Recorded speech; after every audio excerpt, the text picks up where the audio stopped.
بچه‌ها خوش اومدید به این ویدیو. بزن از دست راستم من بگیرم دیگه، ولی نمیدونم چرا دارم از دستام میگیرم و شما قرار کلا دستای منو ببینید تا آخره این ویدیو. بچه بزن یک توضیح مختصر و مفید و خیلی جذاب و خیلی قشنگ براتون. آقا اینجا یک گوشه از اتاق منه.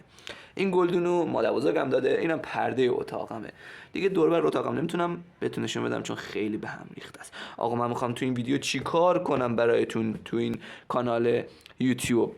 اول از همه میرم اسباب بازی داداشمو میارم و اونا رو چرخه میکنم و بینشون چند تا چوب هست که شبیه دومینوه. در واقع دومینو هم قبلا داشته ها، ولی خب الان دیگه نداره. و چالش ما چیه تو این کانال یوتیوب؟ اینه که من به ازای هر یک نفری که من کانال منو سابسکرایب کرده یک دونه دومینو میچینم و از اونجایی که ما الان هیچ سابسکرایبی نداریم و دومینو میچینیم. حتما منو سابسکرایب کنید تا دومینوهای بیشتری براتون بچینم.